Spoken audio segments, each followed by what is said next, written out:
एक बेटी का विवाह हुआ। बेटी का पिता लड़का देख के आया। अच्छा लड़का था। शादी की तारीख पक्की हुई, तारीख निश्चित हुई, बारात आई। लड़की का पिता एक सरकारी नौकरी में था, सामान्य कमाता था, और बेटी थी और एक बेटा था। बहुत पैसा नहीं था, सामान्य सी नौकरी थी, छोटी सी, घर का दाल रोटी चलता था। पर बेटी के विवाह में लड़की के पिता ने अपनी सरकारी जो नौकरी थी, उस सरकारी नौकरी से थोड़ा सा लोन ले लिया। सरकारी नौकरी में लोन मिल जाता है ना, थोड़ा सा लोन लिया कि बेटी का ब्याह है, 2-5 लाख जो भी उसने लोन लिया हो, उस बहुत पुरानी बात है, जो भी उस समय की जरूरत थी उसने लिया, लोन लिया और विवाह शुरू हुआ। बारात आई, मंडप के नीचे दुल्हा आया कि तभी दुल्हे ने डिमांड करी कि मुझे तो 4 चक्के की गाड़ी चाहिए, 4 व्हीलर गाड़ी चाहिए। लड़की का पिता बेचारा सामान्य था, सामान्य घर का था। दामाद जी से कहा, दामाद जी हमारी आपकी ऐसी कोई बात तो हुई नहीं थी कि हम आपको गाड़ी दें, हमारे पास इतनी हैसियत नहीं थी, आपने पहले बताया नहीं, हम मंडप के नीचे कह रहे हो कि गाड़ी दोगे तो ही बेटी का विदा करेंगे बेटी को। अब बेचारा लड़की का बाप परेशान हो गया, कहां से वो गाड़ी के पैसे लाता, कहां से गाड़ी खरीदता। जैसे तैसे उसने बेटी का ब्याह न टूटे, बेटी की खुशी पे आग न लगे। एक बेटी का बाप तो भला ही चाहता ना अपनी बेटी का। बेचारे ने अपना घर गिरवी रख दिया, और घर गिरवी रखकर बैंक से तो लोन ले ही चुका था जितना बना, घर भी गिरवी रख दिया। और घर गिरवी रख के उसने एक गाड़ी खरीदी 4 चक्के की, और अपने दामाद को दिया। सवेरे लड़की उस गाड़ी में विदा हुई। बाप खुश है, क्या करे बेचारा, चुकाएगा। लेकिन लड़की ने सब कुछ देखा, कुछ बोली नहीं पर देखा सब। एक दिन उसका पति शादी के कुछ दिनों के बाद, चलो आज घूमने चलते। पति गाड़ी चला रहा, पत्नी बगल में बैठी, वही दहेज वाली गाड़ी, तेज चलाए जा रहा। पत्नी बोली, धीरे चलाओ स्वामी, धीरे चलाओ स्वामी। पर दहेज की गाड़ी तो आदमी ऐसे चलाता है, तो वो भी चलाए जा रहा है। बड़ी तेज गाड़ी जा रही थी कि सामने एक मंदिर था, एक भिखारी सड़क पार कर रहा था, अपाहिज था, लंगड़ा, बैसाखी लेके सड़क पार कर रहा। गाड़ी इतनी तेज थी कि ब्रेक लगाते लगाते जाकर बिल्कुल भिखारी से टच कर छूती हुई खड़ी हो गई। भिखारी बाल बाल बचा, चढ़ जाती गाड़ी, मर जाता भिखारी।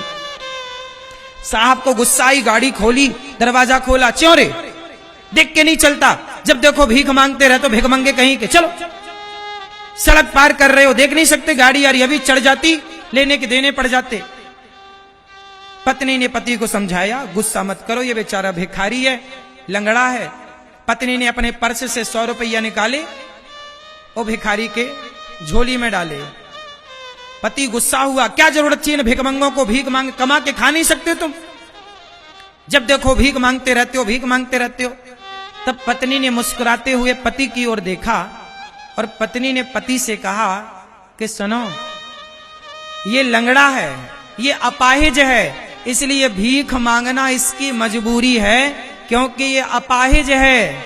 पर आपके तो दोनों पांव सलामत हैं, फिर भी तो मंडप के नीचे मेरे पिता से भीख मांगी ना आपने। बताओ भिखारी कौन है? अरे ये तो लंगड़ा है ना, इसलिए इसके भीख मांगना मजबूरी है। पर तुम तो लंगड़े नहीं हो, तुम तो दहेज मांगते हो। अच्छा ये बताओ, मंदिर में जो भीख मांगते हैं उन्हें भिखारी कहते हैं, तो जो दहेज मांगते हैं उन्हें क्या कहते हैं? बोलो बोलो।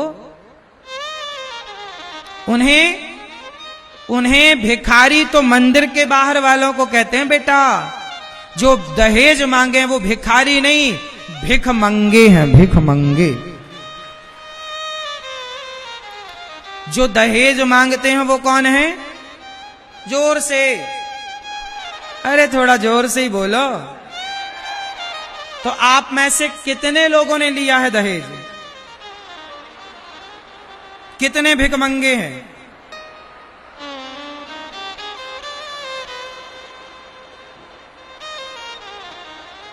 आपके यहां दहेज चलता है कि नहीं? दहेज लेते हो? क्यों भैया? आप लोगों ने दहेज वहेज लिया कि नहीं?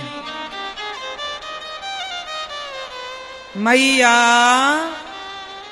ये हमारी माताएं भी बड़ी बड़ी लिस्ट तैयार करती हैं, कपड़े कपड़े साड़ी ये वो। और साड़ियां जो आती हैं ना बुआ के नाम पे, तो ससुराल से आई अच्छी साड़ियां खुद रखती हैं, ननंद को घटिया वाली 300 रुपये वाली पकड़ा देती हैं।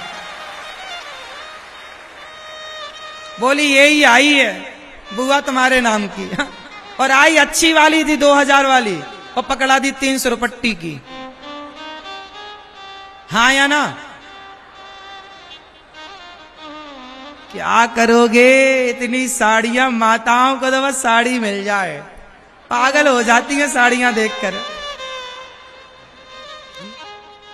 मेरी मां, मेरे नौजवान दोस्तों, अपने बच्चों को इतना पढ़ाओ, इतना योग्य बनाओ कि ये दहेज की भीख मांगनी ना पड़े। क्यों दहेज लेना? एक अच्छी लड़की लो, एक अच्छा लड़का लो, एक अच्छी लड़की, एक अच्छे लड़के का चुनाव करो, एक अच्छे लड़की को चुनो, एक अच्छे लड़के को चुनो, अपनी बेटी और अपने बेटे के लिए उनका जीवन अच्छे से बीते, पैसे ना हो। हमारे यहां रिश्तों का नाम है समधि। लड़की के पिता और लड़के के पिता को क्या बोला जाता है? जोर से, समधि। समधि का अर्थ बताओ। ये भैया बताएंगे समधि मतलब क्या होता है? हैं? राम अवतार। ये भैया बताएंगे मूंछों वाले। हाँ, समधि मतलब बताओ। ये आपके बगल वाले, समधि मतलब बताओ। हैं? समान। क्या समान? समधि का मतलब होता है सम। सम मतलब एक सा। धी मतलब बुद्धि। धी मतलब कहते हैं बुद्धि। धी हमारी और आपकी बुद्धि, हमारे और आपके विचार। जब हमारे और आपके विचार एक हो जाएंगे तो हमारा आपसे संबंध हो जाएगा, वही है समधि। जब तो लड़की का पिता और लड़के के पिता के विचार मिलने से समधि होता है। लेकिन आजकल विचार कोई नहीं मिला रहा। पैसा मिलाओ, चलो पैसा है क्या? पैसा मिला रहे हैं लोग, कौन ज्यादा दे रहा है? लोग तो लड़कों की बोली लगाते हैं, भैया 20 लाख मंग गया है, तुम 25 दो तो बात करो। अब तुमने लड़के पैदा किए हैं कि तुमने आलू भट्टे पैदा किए हैं? बेच रहे हो तुम बाजार में, मंडी में। लड़के को ले लो 20 लाख में, लड़के को ले लो 25 लाख में, जो ज्यादा दे वो ले जाए। क्यों, ऐसा है कि नहीं? अब बताओ। और ये लड़के भी, हमें तो गाड़ी चाहिए, नालायक कहीं का गाड़ी चाहिए। तेरे बाप में तो ताकत है नहीं कि तुझे गाड़ी दिला सके। ससुर से भीख मांगने में शर्म नहीं आती? ससुर से भीख मांग रहे, गाड़ी दे दो ससुर जी, गाड़ी। नालायक, इनको मिर्ची का धुआं दो उल्टा लटका के। तेरे बाप में तो ताकत है नहीं कि तुझे गाड़ी दे सके, है ना? ससुर से गाड़ी मांग रहा है, मतलब हद हो गई मूर्खता की। मैया, तुमने बच्चे पैदा किए हैं कि गीदड़ पैदा किए हैं? अरे एक बच्चा पैदा करो पर शेर पैदा करो। सुनो, एक शेर होता है सर्कस का, एक शेर होता है जंगल का। क्या अंतर है दोनों में? सर्कस का शेर जो होता है ना, ये मांस के मालिक के टुकड़ों पर पलता है। शेर है पर सर्कस का है, तो सर्कस के शेर को टाइम टू टाइम मालिक आता है, मांस का टुकड़ा डाल करके चला जाता है।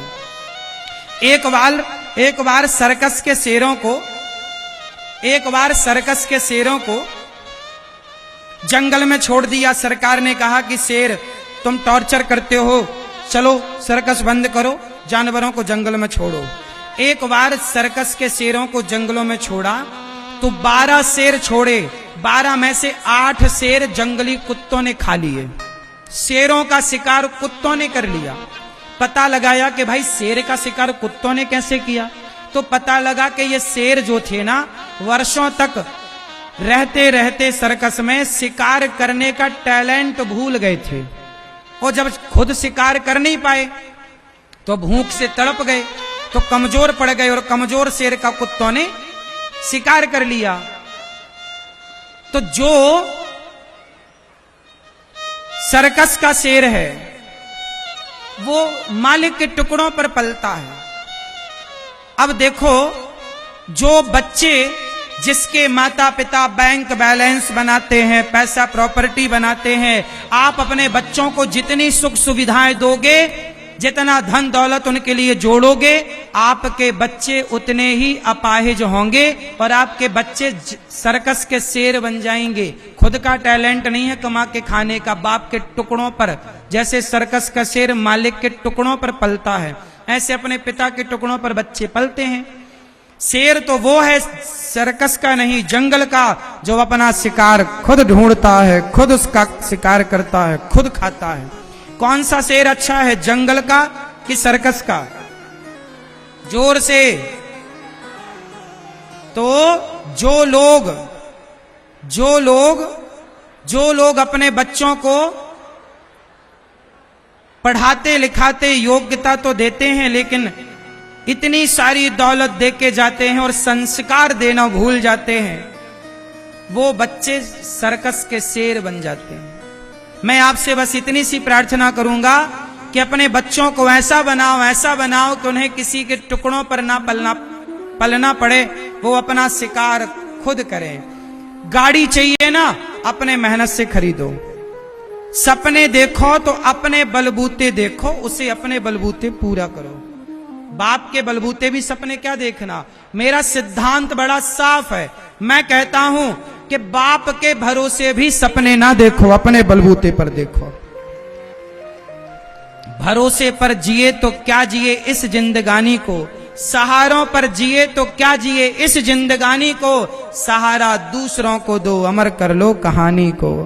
सहारों पर तो मुर्दे चलते हैं,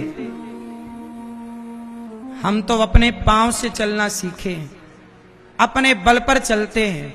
हम पिता के भरोसे सपने नहीं देखते, हम उतने सपने देखते भी नहीं कि हमें किसी के सहयोग की जरूरत पड़े। जितना देखते हैं अपनी काबिलियत, अपने टैलेंट, अपने बल पर काम करते हैं। क्यों जी?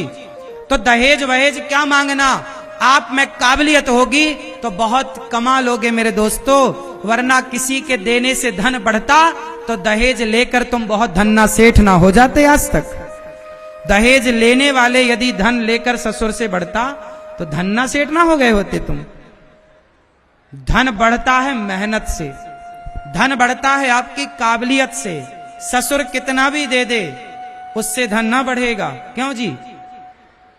तो मेरे भाइयों, ये दहेज प्रथा बंद होनी चाहिए कि नहीं?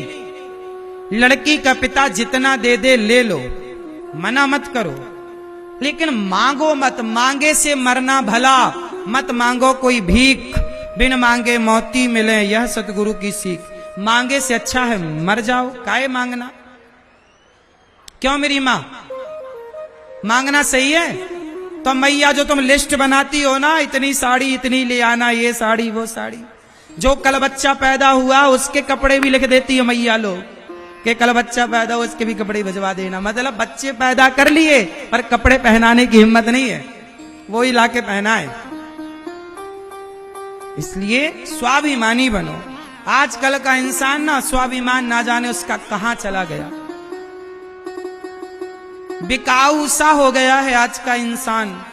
प्रार्थना करता हूं अपनी संतान को स्वावलंबी बनाना।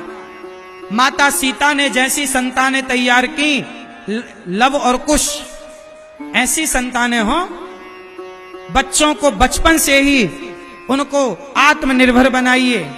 बच्चों को ये मत बताइए कि हमारे पास दौलत कितनी है बेटा, नहीं, उसे बताओ कि बेटा तुम्हें जो करना है तुम्हारी अपनी मेहनत पर करना है, करो। तुम्हारे पास कितनी भी दौलत क्यों ना हो, लेकिन बच्चों को देने की जरूरत नहीं है। बच्चों को पहले बाजार में उतार दो, बेटा जाओ कमा के लाओ। जब 4 पैसे कमाएंगे ना, तब उनको पता लगेगा कि 1 रुपए की कीमत क्या है और अन्य के 1 दाना की कीमत क्या। कमाते हैं नहीं तो उन्हें कुछ कीमत पता लगती नहीं, उड़ाते हैं। 1.5 लाख का मोबाइल रखते हैं, गाड़ी बड़ी बड़ी मिल जाती है, घूमते रहते हैं, बहन बेटियों को छेड़ने लग जाते हैं। इसलिए ये दास अनिरुद्ध कहता है कि बच्चों को स्वावलंबी बनाओ।